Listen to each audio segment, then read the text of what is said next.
Hello વિદ્યાર્થી મિત્રો, good afternoon. દેવસે international સ્કૂલમાં હું આપનું ઓનલાઈન સ્વાગત કરું છું. આજે આપણે ભણીશું પાઠ 11 ભૂમિ સ્વરૂપો સામાજિક વિજ્ઞાનમાં ભાગ 2. કાલે આપણે જોઈ ગયા પર્વતોના સ્વરૂપ, પર્વતોના પ્રકાર અને ભૂમિના સ્વરૂપો, ભૂમિના પ્રકાર અને પર્વતોનું મહત્ત્વ, કે પર્વતો આપણને કેવી રીતે મહત્વરૂપ છે તે. હવે એમાં જ આપણે આજે ભાગ 2 રૂપે જોઈશું ઉચ્ચ પ્રદેશો. હવે ઉચ્ચ પ્રદેશો કેવા હોય? તો એ તો પર્વત જેવા જ હોય, ઊંચા ઢોળાવવાળા અને સમુદ્ર સપાટીથી ઊંચા. એટલે અહીંયા આપણને આપ્યું છે કે સમુદ્ર સપાટીથી આશરે 180 મીટરથી વધુ ઊંચાઈ ધરાવતા તથા ટોચ ઉપરથી પ્રમાણમાં પહોળા અને સપાટ ભૂમિ ભાગને ઉચ્ચ પ્રદેશ કહેવામાં આવે છે. એટલે કે સમુદ્રની જે સપાટી છે ત્યાંથી ઊંચા ઉપસેલા હોય ઉધ્વ આકારમાં, અને ત્યાં આગળ પાછી એની ઉપરની જે સપાટી છે એ પણ પહોળો ભાગ, એટલે કે રહેઠાણ જેવો ભાગ દર્શાવતી હોય કે ત્યાં આગળ લોકો પોતાનો રહેવાસ પણ કરી શકે તેવી જગ્યા હોય તેને કહેવાય ઉચ્ચ પ્રદેશ. હવે ઉચ્ચ પ્રદેશોનું વર્ગીકરણ કેવી રીતે થાય? તો ભૌગોલિક સ્થાન અને સંરચનાના આધારે ઉચ્ચ પ્રદેશોને 3 ભાગમાં વહેંચી શકાય. એક આંતરપર્વતીય ઉચ્ચ પ્રદેશ, બીજું પર્વત પ્રાંતીય ઉચ્ચ પ્રદેશ અને ત્રીજું ખંડીય ઉચ્ચ પ્રદેશ. હવે ત્રણેયનું આપણે મહત્ત્વ જોઈએ કે ત્રણેય કેવી પ્રકારના હોય, કેવી રીતે બનેલા હોય અને કેવી રીતના જોવા મળે. તો પહેલું આપણે જોઈએ આંતરપર્વતીય ઉચ્ચ પ્રદેશ. જો અહીંયા બાજુમાં જ તમને આપેલો છો આંતરપર્વતીય ઉચ્ચ પ્રદેશની અહીંયા તમને આકૃતિ પણ આપેલી છે. જુઓ, ચારે બાજુથી ઊંચી પર્વતમાળાઓથી પૂર્ણ રીતે કે આંશિક રીતે ઘેરાયેલ ભૂમિ ભાગને આંતરપર્વતીય ઉચ્ચ પ્રદેશ કહેવામાં આવે છે. ચારે બાજુથી ઊંચી પર્વતમાળા હોય એટલે ટેકરીઓ હોય ચારે બાજુ. આપણને એકદમ એમ કે તમે રાજસ્થાન સાઈડ જોવા જાઓ કે આ બાજુ મોડાસા સાઈડ જોવા જાઓ તો ત્યાં આગળ તમને કેવું દેખાય છે? દૂર દૂર ડુંગરા હોય એવું દેખાય છે ને. તો એને કેવું કહેવાય? ઉચ્ચ પ્રદેશનો ભાગ. તો કે એને આંતરપર્વતીય ઉચ્ચ પ્રદેશ કહે છે. હવે એની અંદર જોઈએ કે તિબેટનો ઉચ્ચ પ્રદેશ અને મોંગોલિયાનો ઉચ્ચ પ્રદેશ તેના ઉદાહરણો છે. હવે જોઈએ બીજો પર્વત પ્રાંતીય ઉચ્ચ પ્રદેશ. તો પર્વતોની તળેટીમાં એક તરફ સીધો ઢોળાવ ધરાવતો પ્રદેશ અને પર્વત પ્રાંતીય ઉચ્ચ પ્રદેશ કહેવામાં આવે છે. હવે પર્વતોની તળેટીમાં એક તરફ જુઓ તમે આંતરપર્વતીય કેવો જોયો? ચારે બાજુથી પર્વતોની હારમાળાઓમાં બંધાયેલો હોય તેવો. અને પર્વત પ્રાંત્યની અંદર કેવો? તો કે એક તરફ સીધો ઢોળાવ ધરાવતો પ્રદેશ, એટલે કે એક બાજુ સીધો જ ઢાળ હોય. જુઓ અહીંયા તમને બાજુની આકૃતિમાં દેખાય છે ને, 1-2 ટેકરીઓ છે, બાકી અહીંયા વચ્ચે કેવો સપાટ મેદાન જેવો ભાગ છે. તો કે સીધો ઢોળાવ ધરાવતા પ્રદેશને પર્વત પ્રાંતીય ઉચ્ચ પ્રદેશ કહેવામાં આવે છે. હવે પેન્ટાગોનિયા એટલે કે દક્ષિણ અમેરિકા, પિંડમોન્ડ યુએસ ભારતમાં માળવાનો ઉચ્ચ પ્રદેશ તેનું શ્રેષ્ઠ ઉદાહરણ છે. અહીંયા આપણને કેવા કયા છે કે દક્ષિણ અમેરિકાનો પેન્ટાગોનિયા, પિડમોન્ટ યુએસ ભારતમાં માળવાનો ઉચ્ચ પ્રદેશ તેનું શ્રેષ્ઠ ઉદાહરણ આપણને અહીંયા દર્શાવ્યું છે. હવે આપણે જોઈશું ખંડીય ઉચ્ચ પ્રદેશ. ખંડીય ઉચ્ચ પ્રદેશ કોને કહેવામાં આવે? જો અહીંયા તમને આખી એક આકૃતિની અંદર બતાવેલું છે કે ખંડીય ઉચ્ચ પ્રદેશ. તો કે ભૂગર્ભિક હલનચલનથી ઉચકાયેલા ભૂમિભાગને કે મોટા ભૂમિભાગ પર લાવવાના સ્તરો ખૂબ ઊંચાઈ સુધી ઠરવાથી ખંડીય ઉચ્ચ પ્રદેશનું નિર્માણ થાય છે. ભૂગર્ભિક હલનચલન એટલે કે દરિયાની સપાટીની અંદર જે ભૂગર્ભિક ક્રિયા થાય અને એની અંદર પ્રચંડ વિસ્ફોટ દ્વારા જે લાવા બહાર નીકળે અને એ લાવા ત્યાં એમ કે થોડા સમય પછી ઠરી અને પોતાની એક આખી અલગ જગ્યા બનાવે, તેને એ ઉચકાયેલા ભૂમિભાગને શું કહેવાય? ખંડીય ઉચ્ચ પ્રદેશ કહેવામાં આવે છે. અને આ ભારતમાં મહારાષ્ટ્રનો લાવાનો ઉચ્ચ પ્રદેશ, બ્રાઝિલનો ઉચ્ચ પ્રદેશ, અરબસ્તાનનો ઉચ્ચ પ્રદેશ, સ્પેનમાં ગ્રીનલેન્ડ, એન્ટાર્કટિકાનો અરબસ્તાનનો ઉચ્ચ પ્રદેશ તેના શું છે? ઉદાહરણો છે. હવે જોઈએ ઉચ્ચ પ્રદેશનું મહત્ત્વ. કાલે આપણે જોયું હતું ને, પર્વતો જોયા, 4 પર્વતો જોયા: ખંડ પર્વત, પછી અવશિષ્ટ પર્વત, પછી ઉચ્ચ પર્વતો, આ બધું આપણે જોઈ અને 4 ભાગ એના જોઈ. ગેડ પર્વત એ બધા જોયા હતા ને, એ જોઈ અને એનું મહત્ત્વ જોયું હતું. હવે આપણે જોઈશું ઉચ્ચ પ્રદેશોનું મહત્ત્વ. તેમાં છે ઉચ્ચ પ્રદેશની લાવાની ફળદ્રુપ જમીન હોય તો કપાસની ખેતી માટે અનુકૂળ બને છે. હવે લાવાની જમીન હોય એટલે કેવી હોય? ફળદ્રુપ હોય, કેમ કે જમીનની અંદર તો ખનિજો રહેલા છે, ફળદ્રુપતા પણ રહેલી છે. હવે એ જ ફળદ્રુપતા સાથે જમીન બહાર આવે અને એ જમીન બહાર એનો લાવા ઠરી જાય એટલે એ જમીન કેવી થઈ જાય? ફળદ્રુપ બની જાય. હવે એ ફળદ્રુપ જમીન જો થઈ જાય તો ત્યાં આગળ કપાસની ખેતી સારામાં સારી કરવામાં આવે. અને પ્રાચીન નક્કર ખડકના ઉચ્ચ પ્રદેશમાંથી લોખંડ, મેંગેનીઝ, સોનું જેવી કિંમતી ખનિજો આપણને મળે. જેમ કે ભારતનો છોટા નાગપુરનો ઉચ્ચ પ્રદેશ, આ ઉચ્ચ પ્રદેશના ઢોળાવો પશુપાલન માટે ખૂબ જ મહત્ત્વના છે. પ્રવાસ અને ફિલ્મ શૂટિંગ માટે પણ ઉપયોગી છે. એકદમ સરસ દેખાતો હોય કુદરતી નેચર તો આપણને કેવું થાય કે અરે વાહ, કેટલું સુંદર દ્રશ્ય છે.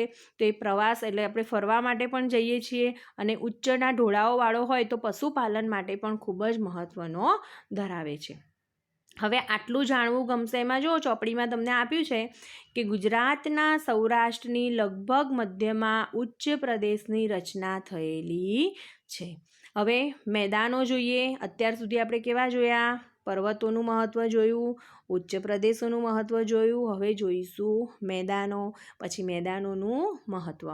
હવે જોઈએ સમુદ્ર સપાટીથી 180 મીટરથી ઓછી ઊંચાઈએ આવેલા સમતલ કે સપાટ ભૂમિભાગને મેદાન તરીકે ઓળખવામાં આવે છે. 180 મીટરથી ઓછી, ખ્યાલ આવ્યો?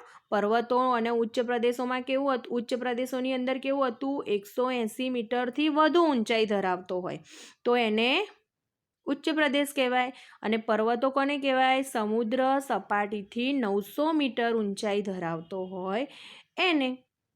હવે અહીંયા શું કહ્યું છે? 180 મીટરથી પણ ઓછી ઊંચાઈ ધરાવતો હોય કે ઓછી ઊંચાઈએ આવેલા સમતલ કે સપાટ ભૂમિભાગને મેદાનો કહે છે. દુનિયાના મોટાભાગના મેદાન નદીઓ દ્વારા ઠલવાયેલા માટીમાંથી નિર્માણ થાય છે. તો નદીઓ સિવાય કેટલાક મેદાનોનું નિર્માણ પવન, જ્વાળામુખી અને હિમનદીઓ દ્વારા પણ થાય છે. હવે મેદાનોનું વર્ગીકરણ જોઈએ. નિર્માણના આધારે મેદાનોનું વર્ગીકરણ આ પ્રમાણે કરી શકાય. એક, કિનારાના મેદાનો. બીજું, કિનારાના મેદાન એટલે કેવા? સંરચનાત્મક મેદાન. ઘસારણના મેદાનો અને નિક્ષેપણના મેદાનો. હવે કોને કહેવાય આવા મેદાનો એ આપણે જોઈએ. તો પહેલું છે કિનારાના મેદાનો. તો આ મેદાનોનું નિર્માણ મુખ્યત્વે સમુદ્ર કિનારા એટલે કે પૃથ્વીની ભૂગર્ભિક હિલચાલને કારણે સમુદ્ર કિનારા નજીકનો ખંડીય છાજલીનો ભૂમિભાગ ઉંચકાય ત્યારે બનતા મેદાનને સંરચનાત્મક મેદાન કહે છે. સંરચનાત્મક મેદાન એટલે કેવો? કે સમુદ્ર કિનારાનો જે ભાગ હોય એની નજીકનો ખંડીય છાજલીનો ભાગ. ખંડીય છાજલીનો ભાગ એટલે કેવો ભાગ કહેવાય? તો કે કિનારાની જ આજુબાજુમાં આવેલો ભાગ. એવો ભાગ જો ઉંચકાય એટલે કે થોડોક ઉપસી જાય ત્યારે બનતા મેદાનને સંરચનાત્મક મેદાન કહે છે. આવા મેદાન મોટે ભાગે આપણને ભૂમિખંડના કિનારા જોવા મળે છે. જેમ કે મેક્સિકોના અખાતના કિનારે ફેલાયેલા સંયુક્ત રાજ્ય અમેરિકાના દક્ષિણ પૂર્વે આવેલ મેદાન તેનું ઉદાહરણ છે. જમીનના તળિયા ઘસાવાના કારણે પણ આવા મેદાનનું નિર્માણ થાય છે. ઓસ્ટ્રેલિયાનું મધ્યનું મેદાન આ પ્રકારે નિર્માણ પામેલું છે. ખ્યાલ આવી ગયો? હવે જોઈએ ઘસારણના મેદાનો. પૃથ્વીની સપાટી પર સતત ઘસારણની પ્રક્રિયા ચાલતી રહે છે. લાંબે ગાળે એટલે કે તેનાથી લાંબે ગાળે પર્વતો તથા ઉચ્ચ પ્રદેશો, નદી, પવન અને હિમનદી જેવા પરિબળો દ્વારા ઘસાઈને મેદાન બને છે. આવા મેદાન સંપૂર્ણપણે સપાટ બનતા નથી. નક્કર ખડકોની ટેકરીઓ વચ્ચે વચ્ચે જોવા મળે છે. ઉત્તર કેનેડા અને પશ્ચિમ સાઇબિરિયાના મેદાન ઘસારણથી નિર્માણ પામ્યા છે. હવે ઘસારણ દ્વારા બનેલ મેદાનોને પેનીપ્લેન પણ કહે છે. કેવું કે અંડરલાઈન કરી દેજો અહીંયા. ઘસારણ દ્વારા બનેલ મેદાનોને પેનીપ્લેન પણ કહેવામાં આવે છે. હવે જોઈએ નિક્ષેપણના મેદાનો. નદી, હિમનદી, પવન વગેરે પરિબળો દ્વારા પથરાયેલ કાપના નિક્ષેપણથી સરોવર કે સમુદ્ર જેવા કોતરો ભરાવાથી આવા મેદાનોનું નિર્માણ થાય છે. તેથી તેને નદીકૃત કે કાપના મેદાન પણ કહેવામાં આવે છે. ભારતમાં ગંગા યમુનાના મેદાન, ઉત્તર ચીનમાં હવાંગહોનું મેદાન અને ઇટાલીની અંદર આવેલા ઇટાલીમાં પો નદી દ્વારા બનેલ લોમ્બાર્ડીનું મેદાન કાપના મેદાનમાં વિશિષ્ટ દ્રષ્ટાંત છે. જો અહીંયા તમને એવું પણ પૂછાય કે ઇટાલીનું જે મેદાન છે લોમ્બાર્ડી એ કેવા પ્રકારનું મેદાન છે, તો નિક્ષેપણ. કેવું? નિક્ષેપણનું. જ્યારે મેદાનોનું નિર્માણ સરોવરમાં કાપના નિક્ષેપણથી થાય ત્યારે તેને સરોવરના મેદાન પણ કહે છે. અને કાશ્મીરની ખીણો ભારતમાં સરોવરના મેદાનનું ઉદાહરણ છે. કાશ્મીરની ખીણો પણ ભારતમાં સરોવરના મેદાનોનું ઉદાહરણ છે. હવે આપણે જોઈએ મેદાનોનું મહત્ત્વ. તો માનવ વસાહતો અને વ્યાપાર વાણિજ્યમાં સ્થાનો ફળદ્રુપ મેદાનોમાં સ્થપાય છે. સપાટ મેદાન સડક માર્ગ અને રેલમાર્ગ માટે ઉપયોગી પુરવાર થાય છે. ગીચ વસ્તી ધરાવતા શહેરો મેદાનોમાં આવેલા છે. ફળદ્રુપ જમીન ખેત ઉત્પાદન માટે વધુ ઉપયોગી છે. ખેત પેદાશો ઉદ્યોગો માટે કાચો માલ પૂરો પણ પાડે છે. હવે જો આ મેદાનો જ ના હોય તો પછી માનવ વસાહતો ક્યાં હોત? ના હોત ને. જો સીધી જમીન ના હોત તો આપણે ક્યાં રહેતા હોત? અને વેપાર વાણિજ્ય ના હોત, એના ફળદ્રુપ મેદાનો સ્થપાયા ત્યારે એમ કે સપાટ મેદાન સડક માર્ગ માટે અને રેલમાર્ગ માટે પણ કામ લાગે. પર્વતની ઉપર થઈને રેલમાર્ગ જાય? વ્યવસ્થિત થાય? ના થાય. બસને જવા દેવી હોય તો જાય? ના જાય. એટલે રેલમાર્ગ દ્વારા એમ કે રેલમાર્ગ પછી સડક માર્ગ આ બધું શેના ઉપર છે? મેદાનો દ્વારા. અને ગીચ વસ્તી ધરાવતા શહેરો મેદાનોમાં આવેલા છે. ફળદ્રુપ જમીન ખેત ઉત્પાદન માટે વધુ ઉપયોગી છે અને ખેત પેદાશો ઉદ્યોગો માટે કાચો માલ પણ પૂરો પાડે છે. હવે આપણે જોઈએ ઉપસાગર. શું જોવાનું છે આજે? ઉપસાગર. હવે ઉપસાગર કોને કહેવાય? તો સામાન્ય રીતે મહાસાગરના જળભાગનો આંશિક ભાગ એટલે ઉપસાગર, જે ફરતેની જમીનથી ખુલ્લા વિશાળ સરોવર જેવો આકાર ધારણ કરે છે. ઉપસાગરો વિશાળ અને નાના કદના હોઈ શકે છે. ભારતમાં બંગાળનો ઉપસાગર એ તેનું શ્રેષ્ઠ ઉદાહરણ છે. આંશિક એટલે ઉપરનો ભાગ. એમ કે સામાન્ય રીતે મહાસાગરના જળભાગનો આંશિક ભાગ જેને ઉપસાગર કહે છે, જેની ફરતે જમીનની ખુલ્લા વિશાળ સરોવર જેવા આકાર ધારણ કરે અને ઉપસાગરો વિશાળ અને નાના કદના હોઈ શકે. તેથી ભારતમાં બંગાળનો ઉપસાગર તેનું મહત્ત્વનું ઉદાહરણ છે. હવે જોઈએ અખાત. અખાત કોને કહેવાય? જ્યારે કોઈ જળ વિસ્તાર 3 બાજુથી ભૂમિથી ઘેરાયેલ હોય તેને અખાત કહેવાય છે. ઉદાહરણ તરીકે ખંભાતનો અખાત અને કચ્છનો અખાત. શું છે? એકદમ સિમ્પલ છે. 3 બાજુથી ભૂમિથી ઘેરાયેલો હોય તેને અખાત કહેવાય. હવે ભૂસીર કોને કહેવાય? તો ભૂસીર એટલે ભૂમિનો લંબાત્મક છેડો જે જળ ભાગમાં ફેલાયેલ હોય, જેને સમુદ્ર રેખા તરીકેની સંજ્ઞા પણ આપી શકાય. દાખલા તરીકે કન્યાકુમારીથી ભારત અને કેપ ઓફ ગુડ હોપની ભૂસીર ક્યાં આગળ? તો કે આફ્રિકા. બંનેની એકદમ પતલી પટ્ટી. ખ્યાલ આવ્યો? હવે જોઈએ ટાપુ. તો જે ભૂમિભાગ ચારે બાજુથી જળ વિસ્તારથી ઘેરાયેલો હોય તેને ટાપુ તરીકે ઓળખવામાં આવે છે. સમુદ્રની વચ્ચે, જેમ કે બેટ દ્વારકા છે ને એવી રીતે. ઉદાહરણ તરીકે લક્ષદ્વીપ, અંદમાન નિકોબાર, શંખોદ્વાર, બેટ દ્વારકા, પિરોટન, નરાબેટ, પિરમબેટ, શિયાળ બેટ વગેરે. આ બધા બેટ છે એ બધા કેવા છે? ટાપુ, કે જે દરિયાની અંદર વચ્ચે ઉપસીને થયા હોય તેવા. હવે જોઈએ ખીણ. પર્વતોની હારમાળા વચ્ચે આવેલો નીચાણવાળો ભાગ કે જે ગેડ પર્વતો અને ખંડ પર્વતોના નિર્માણ વખતે તથા નદી હિમનદીના ઘસારણ કાર્યના પરિણામે ખીણોની રચના થાય છે. દાખલા તરીકે કાશ્મીરની ખીણ. એવી રીતે નીચાણવાળો ભાગ પર્વતોની હારમાળા હોય, હવે બધી જગ્યાએ પર્વતો હોય અને એની વચ્ચેનો એમ કે નીચાણવાળો ભાગ એને ગેડ પર્વત અને ખંડ પર્વતના નિર્માણથી એ વખતે એમ કે નદી અને હિમનદીના ઘસારણ કાર્યના પરિણામે ખીણોની રચના થાય છે. દાખલા તરીકે કાશ્મીરની ખીણ. હવે જોઈએ સામુદ્રુની એટલે શું? કોને કહેવાય સામુદ્રુની? તો બે જળ વિસ્તારોને જોડતી સાંકડી જળપટ્ટીને સામુદ્રુની કહે છે. ઉદાહરણ તરીકે ભારત અને શ્રીલંકા વચ્ચે આવેલી પાલ્કની સામુદ્રુની જોડતી સાંકડી જળપટ્ટી મેં તમને સ્માર્ટ બોર્ડમાં સમજાવ્યું હતું કે બે જળ વિસ્તારોને જોડતી સાંકડી જળપટ્ટીને સામુદ્રુની કહે છે. ઉદાહરણ તરીકે ભારત અને શ્રીલંકા વચ્ચે આવેલી પાલ્કની સામુદ્રુની, તેને સામુદ્રુની કહેવાય.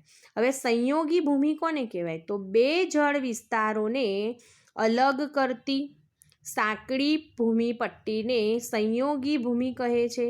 ઉદાહરણ તરીકે પનામા એટલે કે ઉત્તર અને દક્ષિણ અમેરિકા ખંડ વચ્ચે આવેલી છે સંયોગી ભૂમિ, જે અલગ કરતી બે જળ વિસ્તારોને અલગ કરતી સાંકડી ભૂમિપટ્ટી. નાની ભૂમિની પટ્ટી હોય સાંકડી, મેં સ્માર્ટ બોર્ડમાં સમજાયેલું છે, એની અંદર બતાવ્યું હતું ત્યારે કે જો બે દરિયાની વચ્ચે કેવી એક નાની સાંકડી પટ્ટી જાય ભૂમિની, એ બેને જોડે છે, એને કહેવાય સંયોગી ભૂમિ. હવે જોઈએ દ્વીપકલ્પ. જે ભૂમિ ભાગની 3 બાજુ સમુદ્ર અને એક બાજુ જમીન વિસ્તારથી જોડાયેલો હોય તેને દ્વીપકલ્પ કહે છે. દાખલા તરીકે દક્ષિણ ભારત અને સૌરાષ્ટ્ર. દક્ષિણ ભારત તમે જોતા હશો, આપણો નીચેનો ભાગ જે દક્ષિણનો ભાગ છે એ કેવો છે? 3 બાજુ એમ કે દરિયાથી ઘેરાયેલો ભાગ છે અને એક જ બાજુ જમીનના વિસ્તારથી જોડાયેલો છે, માટે એને પણ દ્વીપકલ્પ કહી શકાય. હવે આપણે જોઈએ આગળ. અહીંયા આપણો પાઠ અહીંયા પૂરો થાય છે.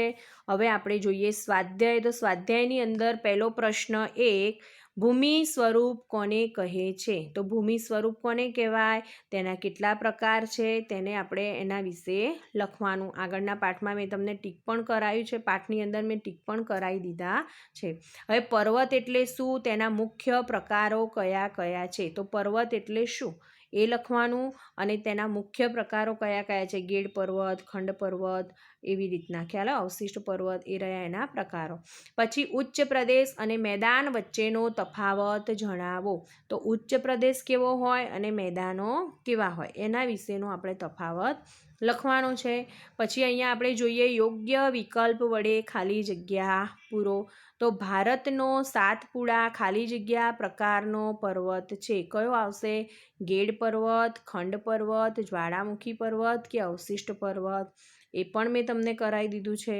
હવે જોઈએ ચારે બાજુથી પર્વતમાળાઓથી ઘેરાયેલ ભૂમિભાગને ખાલી જગ્યા ઉચ્ચ પ્રદેશ કહે છે. કેવો? ચારે બાજુ પર્વતમાળાઓથી ઘેરાયેલો હોય એ આંતર પર્વતીય પ્રદેશ. હવે જોઈએ સાતપુડાનો પ્રદેશ એ કેવો છે? ખંડ પ્રદેશ. કેવો છે? ખંડ પ્રદેશ. ખંડ પ્રકારનો છે કે જ્વાળામુખી પ્રકારનો? ચલો હવે જોઈએ સરેરાશ સમુદ્ર સપાટીથી ખાલી જગ્યા ઊંચાઈ ધરાવતા સપાટ ભૂમિભાગને મેદાન કહે છે. 180 મીટર સુધીની. હવે હવાંગહોનું મેદાન ખાલી જગ્યા પ્રકારનું મેદાન છે. હવાંગહોનું મેદાન કેવું છે? ઘસારાનું મેદાન છે. હવે મને ઓળખી કાઢો અને ટૂંક નોંધ. આ બધું જ મેં લખાવેલું છે, દરેકે જોઈ લેવું અને લખી નાખવું. ચલો અહીંયા આપણો આ પાઠ પૂરો થયો.